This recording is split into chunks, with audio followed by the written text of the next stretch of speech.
أشهد أن لا إله إلا الله وحده لا شريك له وأشهد أن محمدا عبده ورسوله أما بعد فأعوذ بالله من الشيطان الرجيم بسم الله الرحمن الرحيم الحمد لله رب العالمين الرحمن الرحيم مالك يوم الدين إياك نعبد وإياك نستعين اهدنا الصراط المستقيم صراط الذين أنعمت عليهم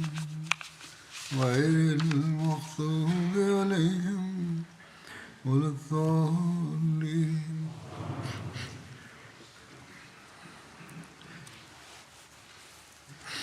آج جن سرایا کا ذکر ہوگا ان میں سے پہلا سریہ عبداللہ بن رواحہ کا ہے جو اسیر بن رزام کی طرف بھیجا گیا تھا۔ یہ سریہ شوال 6 ہجری میں اسیر بن رزام کی طرف خیبر میں ہوا۔ تفصیل میں بتایا گیا ہے کہ جب ابو رافع سلام بن ابی حقیق کو ختم کیا گیا تو یہودیوں نے اسیر بن رزام کو اپنا نیتا بنا لیا۔ وہ یہودیوں کے سامنے کھڑا ہو کر بولنے لگا، خدا کی قسم، جب بھی محمد صلی اللہ علیہ وسلم نے یہودیوں میں سے کسی کی طرف کوچ کیا یا اپنے کسی ساتھی کو بھیجا تو جس چیز کا ارادہ کیا اس میں کامیاب ہوئے، لیکن میں وہ کروں گا جو میرے کسی ساتھی نے نہیں کیا۔ یہودیوں نے پوچھا، تم کیا کرنے کا ارادہ رکھتے ہو؟ اسیر بن رزام نے کہا، میں بنی غطفان کی طرف جاؤں گا اور انہیں اکٹھا کر کے محمد صلی اللہ علیہ وسلم کے خلاف حملہ کروں گا۔ جب بھی کوئی دشمن کے گھر میں جا کر حملہ کرتا ہے تو اسے کچھ نہ کچھ کامیابی مل ہی جاتی ہے۔ یہودیوں نے بھی کہا، تمہارا وچار بہت اچھا ہے۔ اس کے بعد اسیر بن غطفان اور دوسرے قبیلے کے پاس گیا تاکہ انہیں رسول اللہ صلی اللہ علیہ وسلم کے خلاف یدھ کے لیے تیار کر سکے۔ یہ خبر رسول اللہ صلی اللہ علیہ وسلم کو ملی تو آپ نے سچائی معلوم کرنے کے لیے رمضان کے مہینے میں حضرت عبداللہ بن رواحہ کو 3 ساتھیوں کے ساتھ خیبر بھیجا۔ حضرت مرزا بشیر احمد صاحب لکھتے ہیں کہ جب رسول اللہ صلی اللہ علیہ وسلم کو اس سازش کی خبر ملی تو آپ نے ترنت ایک انصاری صحابی عبداللہ بن رواحہ کو 3 اور صحابہ کے ساتھ خیبر بھیجا اور انہیں ہدایت دی کہ وہ چپ چاپ جا کر حالات کا جائزہ لیں اور جلدی لوٹ آئیں۔ عبداللہ بن رواحہ اور ان کے ساتھیوں نے بڑی ہوشیاری سے کام لیا اور خیبر کے قلعوں کے آس پاس جا کر اسیر بن رزام کی بات چیت خود سنی۔ اسی دوران ایک غیر مسلم ویکتی خارجہ بن حسیل جو سیوق سے خیبر سے مدینہ آیا تھا، اس نے بھی پشٹی کی کہ اسیر ایک بڑی سینا اکٹھا کر رہا ہے تاکہ مدینہ پر حملہ کر سکے۔ اس کی پشٹی کے بعد رسول اللہ صلی اللہ علیہ وسلم نے حضرت عبداللہ بن رواحہ کی سرپرستی میں 30 صحابہ کی ایک ٹکڑی خیبر بھیجی۔ یہ صاف نہیں کہ رسول اللہ صلی اللہ علیہ وسلم نے انہیں کیا خاص ہدایت دی تھی، لیکن خیبر میں عبداللہ بن رواحہ اور اسیر بن رزام کے بیچ ہوئی بات چیت سے یہ پتہ چلتا ہے کہ رسول اللہ صلی اللہ علیہ وسلم کی اچھا تھی کہ اسیر کو مدینہ بلا کر کوئی ایسا سمجھوتا کیا جائے جس سے اس کی سازش ختم ہو جائے اور دیش میں شانتی بنی رہے۔ اس اچھا میں آپ اس سیما تک تیار تھے کہ یدی اسیر کو خیبر کے چھیتر کا امیر تک سویکار کرنا پڑے تو سویکار کر لیا جائے، اس شرط کے ساتھ کہ وہ آگے سے مسلمانوں کے خلاف اپدرو پھیلانے سے رک جائے۔ جب عبداللہ بن رواحہ کی ٹکڑی خیبر پہنچی تو سب سے پہلے انہوں نے اسیر سے بات چیت کی۔ اسیر سے بات چیت کے لیے شانتی کی شرط لی، جس سے صاف تھا کہ مسلمانوں کو یہ ڈر تھا کہ کہیں بات چیت کے دوران ہی اسیر دھوکہ نہ دے دے۔ اسیر نے یہ شرط مان لی اور بدلے میں عبداللہ بن رواحہ سے بھی یہی وعدہ لیا کہ وہ اسے کوئی نقصان نہیں پہنچائیں گے۔ عبداللہ بن رواحہ کی اور سے اس معاملے میں پہل ہونا ظاہر کرتا ہے کہ اصل خطرہ کس کی اور سے تھا۔ بہرحال عبداللہ بن رواحہ نے بات چیت شروع کی اور کہا، رسول اللہ صلی اللہ علیہ وسلم چاہتے ہیں کہ تم سے شانتی کا سمجھوتا ہو جائے تاکہ یدھ ختم ہو جائے۔ سب سے اچھا طریقہ یہ ہے کہ تم خود مدینہ جا کر ان سے آمنے سامنے بات کرو۔ اگر سمجھوتا ہو گیا تو امید ہے کہ رسول اللہ صلی اللہ علیہ وسلم تم پر احسان کریں گے اور شاید تمہیں خیبر کا پرمکھ بھی مان لیں۔ اسیر کو جو ستہ کا بھوکا تھا یا پھر اس کے دل میں کوئی اور یوجنا تھی، اس پرستاو سے سہمت ہو گیا، لیکن اس نے یہودیوں کے بزرگوں کو بلا کر ان سے صلاح لی۔ یہودی جو اسلام سے نفرت کرتے تھے، انہوں نے اس پرستاو کا وروධ کیا اور کہا ہمیں یقین نہیں کہ محمد صلی اللہ علیہ وسلم تمہیں خیبر کا نیتا مانیں گے۔ لیکن اسیر جو حالات سے واقف تھا اپنی بات پر ڈٹا رہا اور بولا تم نہیں جانتے، محمد صلی اللہ علیہ وسلم اس یدھ سے تنگ آ چکے ہیں اور چاہتے ہیں کہ کسی طرح یہ لڑائی ختم ہو جائے۔ آخر کار اسیر بن رضام عبداللہ بن رواحہ کے ساتھ مدینہ جانے کے لیے تیار ہو گیا اور اس نے بھی اپنے ساتھ 30 یہودی لے لیے۔ جب دونوں دل خیبر سے نکل کر ایک جگہ کرکرہ پہنچے جو خیبر سے 6 میل دور تھا تو اسیر کی نیت بدل گئی۔ وہ دھیرے دھیرے بات چیت کرتے ہوئے عبداللہ بن انیس، ایک سمانت صحابی، کی تلوار کی طرف ہاتھ بڑھانے لگا۔ عبداللہ بن انیس ترنت سمجھ گئے کہ یہ دھوکہ دینے والا ہے۔ انہوں نے جھٹ سے اپنی اونٹنی کو آگے بڑھایا اور اسیر کی طرف گھوم کر بولے اے دشمن خدا، کیا تو ہمارے ساتھ دھوکہ کرنا چاہتا ہے؟ عبداللہ بن انیس نے یہ بات 2 بار دہرائی، لیکن اسیر نے کوئی جواب نہیں دیا اور یدھ کے لیے تیار ہو گیا۔ یہ شاید پہلے سے طے سنکیت تھا کہ جیسے ہی موقع ملے یہودی مسلمانوں پر حملہ کر دیں۔ پھر وہی ہوا، راستے میں اچانک تلواریں کھنچ گئیں اور مسلمانوں اور یہودیوں کے بیچ لڑائی چھڑ گئی۔ حالانکہ یہودی پہلے سے مانسک روپ سے تیار تھے اور مسلمان بنا کسی تیاری کے تھے، لیکن اللہ کی مدد سے مسلمانوں میں سے کوئی بھی شہید نہیں ہوا۔ دوسری طرف سارے سے یہودی ایک غداری کا انجام بھگتتے ہوئے مارے گئے۔ جب صحابہ کی یہ ٹکڑی مدینہ واپس لوٹی اور رسول اللہ صلی اللہ علیہ وسلم کو پوری گھٹنا بتائی گئی تو آپ نے مسلمانوں کے صحیح سلامت بچ جانے پر اللہ کا شکر ادا کیا اور فرمایا قد نجاکم اللہ من قوم الظالمین، خدا کا شکر کرو کہ اس نے تمہیں اس ظالم ٹولی سے چھٹکارا دلایا۔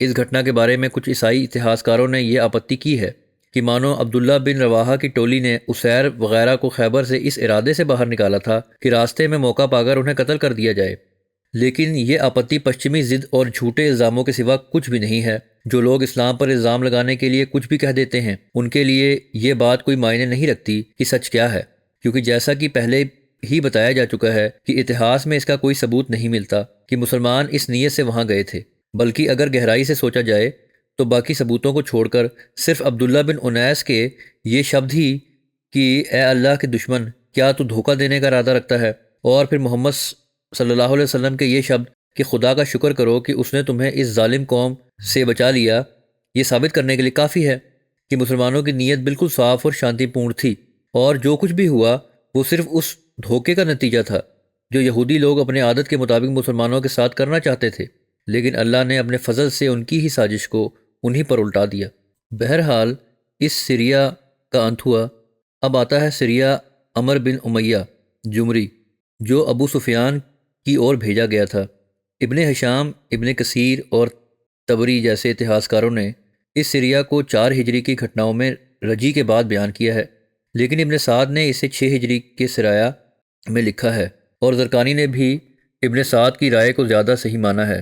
حضرت مرزا بشیر احمد صاحب نے بھی سیرت خاتم النبیین میں اس سریا کو 6 ہجری میں ہی رکھا ہے۔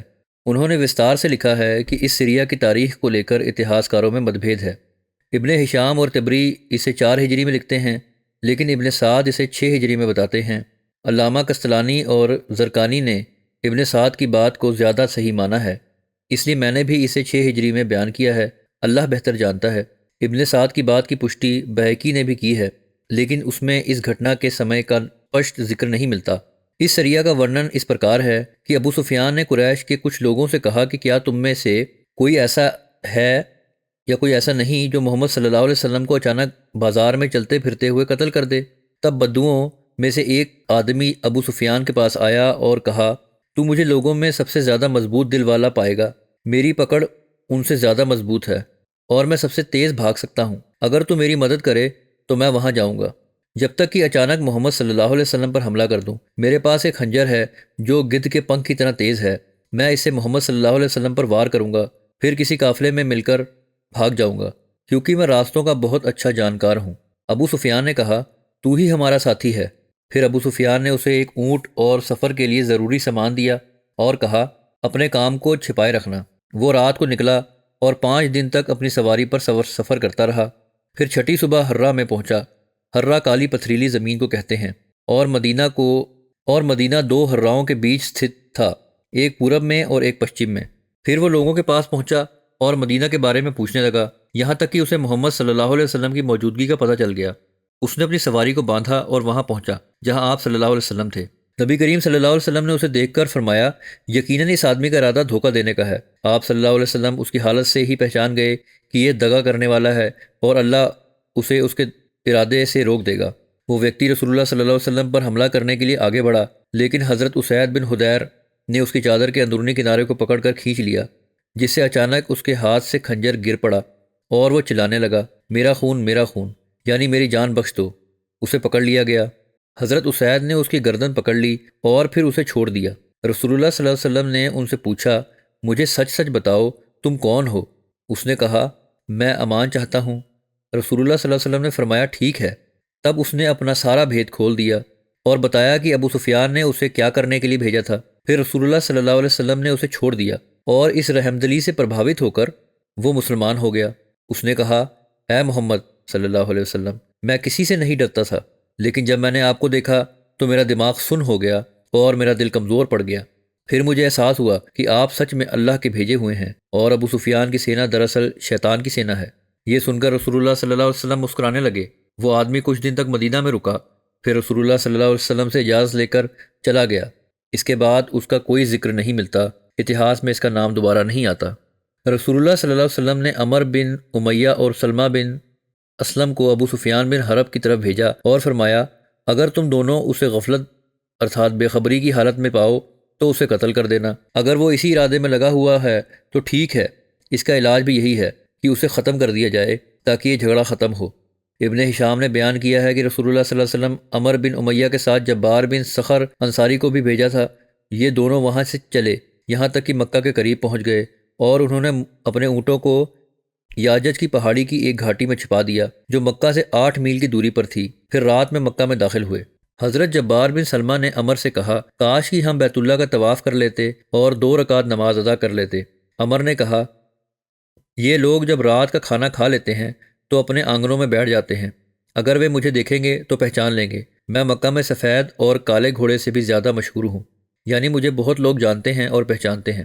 عمر کے ساتھی نے کہا، ہرگز نہیں، انشاءاللہ ہم ضرور جائیں گے۔ عمر نے بیان کیا کہ جب اس نے میری بات ماننے سے انکار کر دیا تو ہم دونوں نے بیت اللہ کا طواف کیا اور نماز پڑھی، پھر وہاں سے نکل پڑے اور اپنے مقصد کو پورا کرنے کے لیے ابو سفیان کی تلاش میں چل دیے۔ عمر کہتے ہیں، اللہ کی قسم، ہم مکہ میں چل رہے تھے کہ اچانک وہاں کے ایک آدمی نے مجھے دیکھ لیا اور پہچان لیا۔ ابن سعد نے بیان کیا ہے کہ وہ آدمی معاویہ بن ابو سفیان تھا، جس نے پہچان لیا اور کہا، اللہ کی قسم، عمر بن امیہ ضرور کسی بری نیت سے آیا ہے۔ اس نے قریش کے لوگوں کو بتا دیا، جس سے وہ ڈر گئے اور ہمیں تلاش کرنے لگے۔ عمر کہتے ہیں، میں نے اپنے ساتھی سے کہا کہ جلدی بھاگ چلو۔ ہم دوڑتے ہوئے وہاں سے نکلے اور ایک پہاڑ پر چڑھ گئے۔ جب وہ ہماری تلاش میں نکلے تو ہم پہاڑ پر پہنچ چکے تھے، جس سے وہ مایوس ہو کر لوٹ گئے۔ پھر ہم ایک پہاڑی کی گفا میں جا چھپے اور وہیں رات گزاری۔ ہم نے کچھ پتھر اکٹھے کیے اور اپنے چاروں طرف جمع کر دیے۔ صبح ہوئی تو قریش کا ایک آدمی وہاں آیا۔ ابن سعد کے مطابق وہ عبید اللہ بن مالک بن عبید اللہ تیمی تھا، جبکہ ابن اسحاق کے مطابق وہ عثمان بن مالک بن عبداللہ تھا۔ وہ اپنے گھوڑے کو ہانکتا ہوا ہماری گفا کے آس پاس گھوم رہا تھا اور ہم گفا کے اندر چھپے ہوئے تھے۔ میں نے کہا، اگر اس نے ہمیں دیکھ لیا تو یہ ضرور چلائے گا اور ہم پکڑے جائیں گے اور قتل کر دیے جائیں گے۔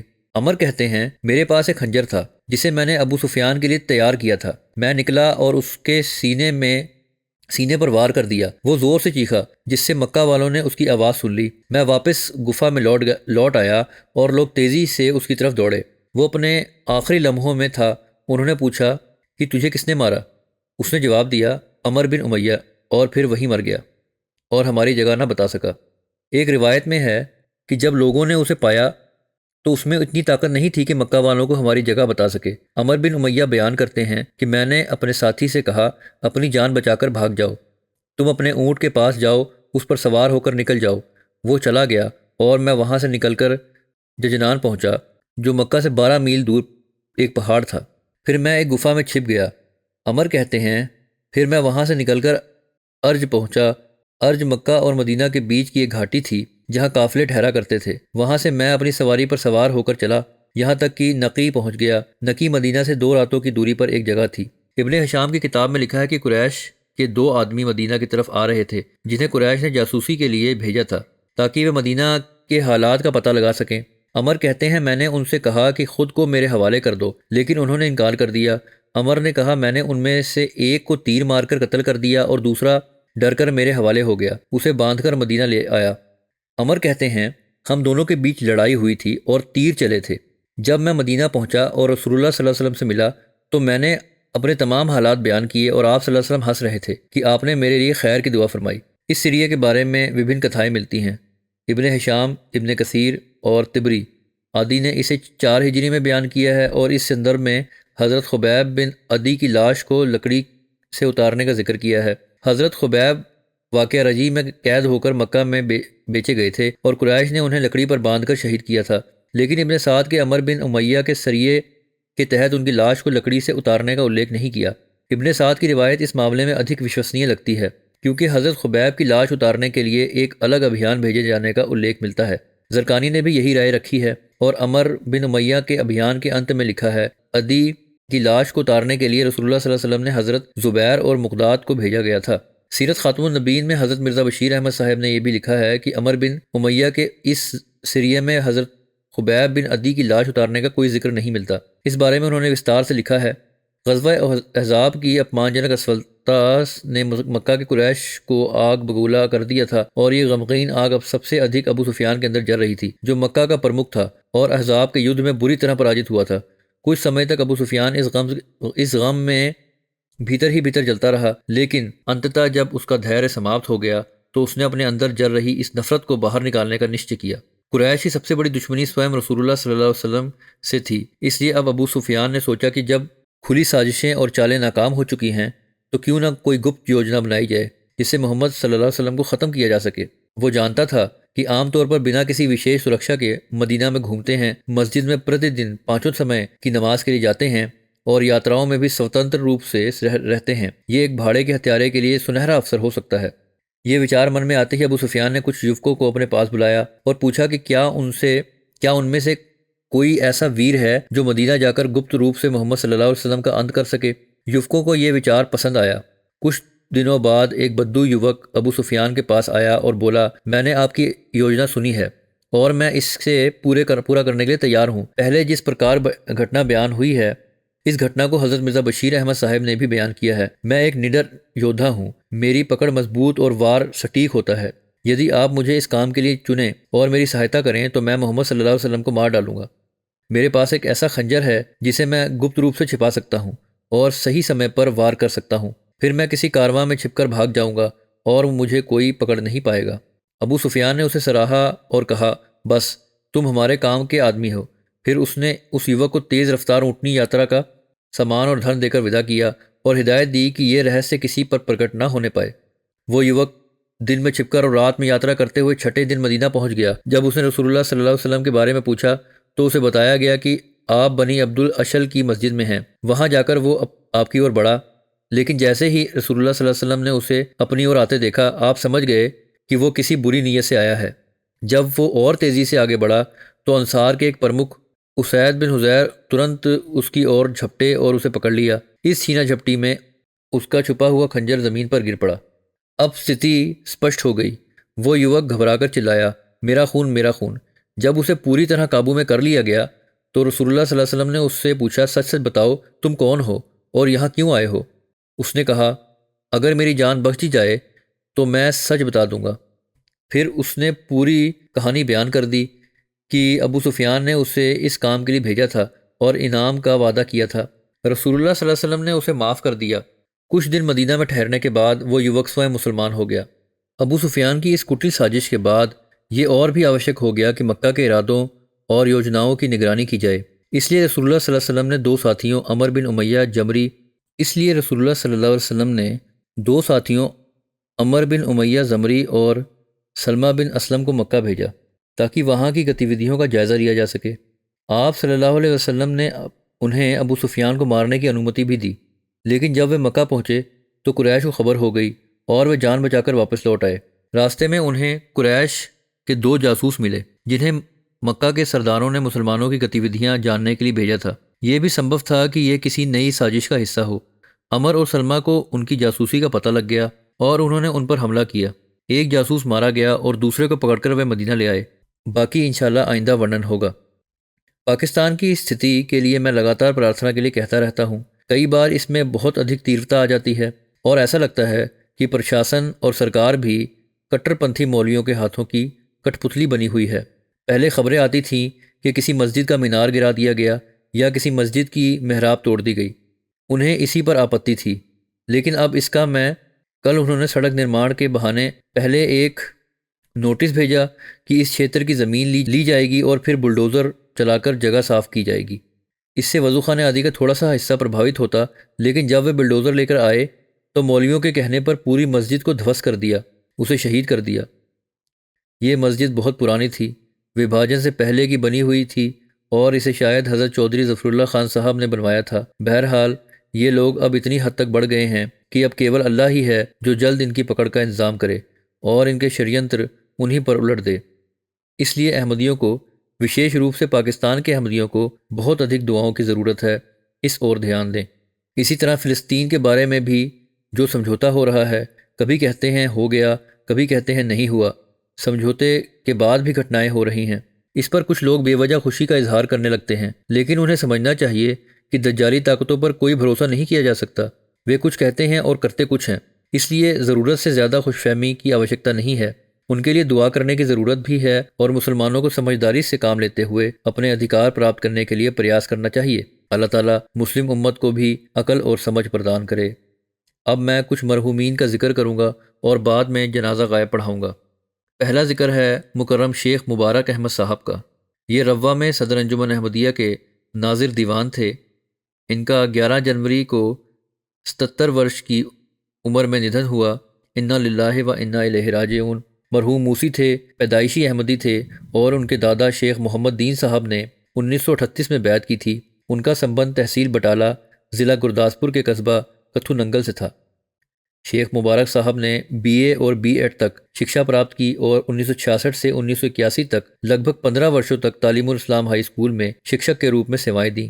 اس کے علاوہ جب 1973 میں اسکولوں کا راشٹریکرن ہوا تو انہوں نے سرکاری اسکولوں میں بھی پڑھایا۔ انہوں نے لگ بھگ 40 ورشوں تک جماعت کی سیوا کی۔ حضرت خلیفۃ المسیح ثالث کی سیوا میں انہوں نے 1982 میں اپنا وقف پیش کیا، جسے سویکار کیا گیا۔ 1982 میں حضرت خلیفۃ المسیح رابع رحمہ اللہ نے انہیں صدر 7 سالہ جبلی میں نائب وکیل کے روپ میں نیوکت کیا۔ پھر انہیں نائب وکیل المال اور ایڈیشنل ناظر بیت المال کی ذمہ داری سونپی گئی۔ اس کے بعد وہ ناظر بیت المال اور پھر ناظر دیوان اور ناظر رشتہ ناطہ بنے۔ انہیں جماعت کی سیوا کا لمبا انوبھو ملا اور انہوں نے وبھن ذیلی تنظیموں میں بھی کارے کیا۔ وہ انصار اللہ کے قائد اور خدام الاحمدیہ کے محتمی بھی رہے۔ ان کے بھانجے اور داماد احسان محمود صاحب مربی کہتے ہیں کہ ان کا خلافت سے گہرا سمبند تھا۔ وہ ہمیشہ کہا کرتے تھے کہ خلافت سے جڑ کر رہنا اور وتیہ معاملوں میں ہستکشیپ نہ کرنا چاہیے۔ وہ نمازوں کا وشیش دھیان رکھتے تھے اور انتم عمر تک مسجد میں جا کر نماز ادا کرنے کا پریاس کرتے تھے۔ وہ ہمیشہ نجی اور جماعتی محفلوں میں آپ خلافت سے تعلق کی تحریک کرتے اور دعا کرتے کہ ان کی سنتانیں بھی خلافت سے جڑی رہیں۔ وہ کہا کرتے تھے کہ میں ہر بات خلیفہ وقت کو لکھتا ہوں، اگر کوئی غلطی ہو جائے تو اسے بھی لکھتا ہوں تاکہ سدھار ہو اور مجھے لابھ ملے۔ اللہ کے فضل سے انہوں نے وقف کو پوری نشٹھا سے نبھایا۔ میں نے بھی دیکھا ہے، وہ میرے ساتھ بھی کام کر چکے ہیں۔ جب میں انجمن میں تھا وہ ہمیشہ دین کو دنیا پر پراتھمکتا دینے کی مثال رہے۔ وہ بہت سادھارن جیون جیتے تھے اور پوری نشٹھا سے اپنا سمے دیتے تھے۔ اکثر ایسا ہوتا تھا کہ دورہ کر کے لوٹتے، دفتر میں اپستھت رہتے اور پھر شام کو دورے پر نکل جاتے۔ وہ ہمیشہ یہ پریاس کرتے کہ انہیں ادھک سے ادھک سیوا کا اوسر ملتا رہے۔ جب کبھی ان کے بچوں میں سے کسی نے انہیں آرام کرنے کی صلاح دی تو وہ کہتے میری ریٹائرمنٹ میری موت پر ہی ہوگی۔ دفتر کے کارکن بھی ان سے بہت خوش رہتے تھے۔ وہ ہمیشہ سبھی کارکنوں کا دھیان رکھتے، ہر بات کا جائزہ کرتے اور اسے پورا کرنے کی کوشش کرتے۔ وہ کارکنوں کی نجی آوشکتاؤں کا بھی دھیان رکھتے تھے۔ انہیں ادھین کا بہت شوق تھا اور وہ گھر میں ہر سمے ادھین کرتے رہتے تھے۔ انہوں نے حضرت مسیح موعود علیہ الصلوۃ والسلام کی کتابوں اور ملفوظات کا گہرا ادھن کیا ہوا تھا، اور وہ بچوں کو بھی اس کی تاکید کرتے تھے۔ جماعتی قواعد اور ضوابط کا انہیں گہرا گیان تھا اور ان میں نرنے لینے کی ادبھت چھمتا تھی۔ جب انجمن کے قواعد کی سمیکشا ہو رہی تھی تو وہ کمیٹی کا حصہ تھے اور بہت مہتوپورن رائے دیتے تھے۔ کراچی کے انسپکٹر بیت المال سید داؤد احمد کہتے ہیں کہ انہوں نے 23 فرشوں تک نظارت مال آمد میں شیخ صاحب کے ادھین کار کیا۔ وہ ہم سے بہت پیار سے کام لیتے تھے، جہاں غلطی ہوتی وہاں سمجھاتے اور جہاں اچھا کاریہ ہوتا وہاں سراہنا کرتے۔ دفتر کا ہر کارکن یہ سمجھتا تھا کہ شیخ صاحب سے میرا خاص سمبند ہے۔ وہ پرتیک کارکن کی ویکتیگت اور فیلڈ کی پریشانیوں پر وشیش دھیان دیتے تھے اور جہاں تک سمبھو ہوتا سہیوگ کرتے تھے۔ اللہ تعالیٰ ان پر رحم اور مغفرت کا سلوک کرے۔ ان کی 6 بیٹیاں، 1 بیٹا اور پتنی ہیں۔ دوسرا ذکر محمد منیر عدیلبی صاحب کا ہے، جن کا حال ہی میں 76 سال کی عمر میں ندھن ہوا۔ انا للہ و انا الیہ راجعون۔ ان کے 3 بیٹے اور 1 بیٹی ہیں جو سبھی قطر میں رہتے ہیں۔ مسلم داروبی صاحب کہتے ہیں کہ انہی کے مادھیم سے انہوں نے اور ان کے بھائی نے احمدیت کو سویکار کیا۔ وہ ایک سکریہ پرچارک، ودوان اور احمدیت کی شکشاؤں پر لکھنے والے لیکھک تھے۔ 1984 عیسوی میں انہوں نے بیعت کی اور حضرت خلیفۃ المسیح رابع رحمہ اللہ سے ملنے کے بعد لندن میں کچھ سمے رہے۔ وہاں انہوں نے لقاء مع العرب اور کچھ انیہ کارکرموں کا بھی انواد کیا۔ انہوں نے 10 سے ادھک کتابیں لکھیں، جن میں سے 7 احمدیت کے پرچار سے سمبندھت ہیں۔ انہوں نے سیریا کی جماعت میں سیکریٹری تبلیغ اور سیکریٹری تعلیم و تربیت کے روپ میں سیوا دی۔ ان کی محنت سے درجنوں لوگوں کی نے بیعت کی۔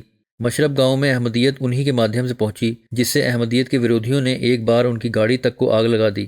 ان کی بحثوں اور پرچار کاریوں کے کارن پرشاسن کے پاس شکایتیں پہنچیں، جس کے چلتے 1989 میں انہیں کچھ انیہ لوگوں کے ساتھ جیل میں بھی رکھا گیا۔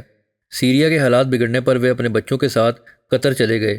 وہاں بھی انہوں نے احمدیت اور خلافت کے بارے میں فیس بک پر لکھنا جاری رکھا اور روچی رکھنے والوں سے سمپرک بنائے رکھا۔ وہ ایک کشل وکتا تھے اور قرآن و حدیث کی روشنی میں حضرت مسیح موعود علیہ السلام کے سندیش کی سچائی پر گہری نظر رکھتے تھے۔ انہوں نے خلافت کی مہانتا اور اس کی سرکشا کے لیے انگریزی سے عربی میں کئی کتابوں کا انواد بھی کیا۔ اپنی آستھا کی وجہ سے انہوں نے اپنے پریوار اور سماج کی اور سے کئی کشٹ سہے۔ ایک ویکتی نے بتایا کہ وہ عدیلوی صاحب کے مادھیم سے احمدیت سے پریچت ہوئے۔ انہوں نے ان کی لکھی دجال پر ایک کتاب پڑھی، جس سے ان کے وچار پوری طرح بدل گئے۔ اس کے بعد انہوں نے قتل مرتد اور جنوں پر لکھی کتابیں پڑھیں اور ان سے فون پر سمپرک کیا۔ پھر انہوں نے اور ان کے ساتھی نے بیعت کر لی، جس سے عدیلوی صاحب بہت پرسن ہوئے۔ ڈاکٹر عمران رحمان صاحب امیر جماعت قطر کہتے ہیں کہ وہ بہت ہی ونمر تھے اور جماعت سے ان کا بہت گہرا سمبند تھا۔ خلافت سے ان کا پریم اور وفاداری اسادھارن تھی۔ وہ MTA پر نیمت روپ سے خطبے اور انیہ کارکرم دیکھتے تھے اور اپنی بھاوناؤں کا کھل کر اظہار کرتے تھے۔ انہوں نے سیریا میں کئی بار TV کارکرموں میں بلایا گیا، جہاں انہوں نے اسلام میں مرتد کی سزا پر پرسدھ علماء سے بحث کی۔ اس کارن انہیں جان سے مارنے کی دھمکیاں بھی ملیں۔ انہوں نے فیس بک پر حضرت مسیح موعود علیہ السلام کے لیک ساجھا کرنے کے لیے ایک پیج بھی بنایا، جسے احمدیوں اور غیر احمدیوں نے فالو کیا۔ وہ جیون کے آخری سمے تک اپنی قلم اور شبدوں سے ڈٹے رہے۔ ان کی مکھیہ چنتا حضرت مسیح موعود علیہ السلام کا سندیش پھیلانا اور سچے اسلام کا پرچار کرنا تھا۔ اللہ تعالیٰ ان کی مغفرت فرمائے، ان کی سنتانوں کو نیکیوں پر ستھاپت رکھے اور ان کے درجے بلند کرے۔ تیسرا ذکر عبد الباری طارق صاحب کا ہے، جن کا حال ہی میں ندھن ہوا ہے۔ انا للہ و انا الیہ راجعون۔ وہ وقف جدید روا کے کمپیوٹر سیکشن کے انچارج تھے۔ احمدیت ان کے پردادا حضرت چودھری محمد یار صاحب گھٹیالیاں ضلع سیالکوٹ کے مادھیم سے ان کے پریوار میں آئی، جنہوں نے 1903 میں خط لکھ کر بیعت کی تھی۔ ان کے دادا پیدائشی احمدی تھے۔ انہوں نے کمپیوٹر سائنس میں MSc کی ڈگری پراپت کی اور کراچی میں نوکری کرنے لگے۔ بعد میں انہیں کینسر ہو گیا، جس سے ٹھیک ہونے کے بعد انہوں نے وقف کرنے کا ارادہ کیا۔ حضرت خلیفۃ المسیح رابع رحمہ اللہ نے ان کے وقف کو سویکار کیا اور انہیں تحریک جدید بھیج دیا۔ پھر وہ وقف جدید میں نیوکت ہوئے۔ انہوں نے پاکستان اور ودیشوں میں کئی احمدیہ سنستھانوں کو کمپیوٹرائز کرنے میں مہتوپورن بھومکا نبھائی۔ نائجیریا اور بینن کے احمدیہ اسپتالوں کو کمپیوٹر پرنالی سے جوڑنے میں ان کی اہم سیوائیں رہیں۔ ان کے پریوار میں ان کی ماتا، پتنی، ایک بیٹا، 5 بھائی اور کچھ بہنیں شامل ہیں۔ انہوں نے اپنی بیماری کے دوران اللہ سے وعدہ کیا تھا کہ یدی وہ ٹھیک ہو گئے تو اپنی زندگی جماعت کی سیوا کے لیے وقف کر دیں گے۔ ٹھیک ہونے کے بعد انہوں نے 21 ورشوں تک نیسوارتھ جماعت کی سیوا کی۔ وہ انصار اللہ میں بھی ایک قائد تھے اور جب وہاں جانے کی تیاری کر رہے تھے تبھی انہیں ہارٹ اٹیک ہوا اور ان کا ندھن ہو گیا۔ ڈاکٹر سلطان صاحب صدر انصار اللہ لکھتے ہیں کہ وہ خلافت اور جماعت کے بہت وفادار ویکتی تھے اور انہوں نے اپنے وقف کو پوری وفاداری سے نبھایا۔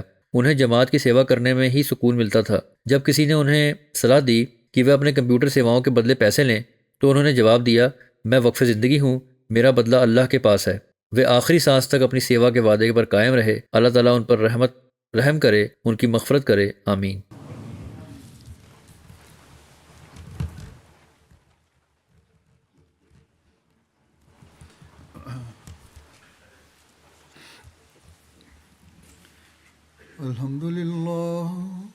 الحمد لله نحمده ونستعينه ونستغفره ونؤمن به ونتوكل عليه ونعوذ بالله من شرور أنفسنا ومن سيئات أعمالنا من يهده الله فلا مضل له ومن يضلل فلا هادي له ونشهد أن لا إله إلا الله ونشهد أن محمدا عبده ورسوله عباد الله رحمكم الله إن الله يأمر بالعدل والإحسان وإيتاء ذي القربى وينهى عن الفحشاء والمنكر والبغي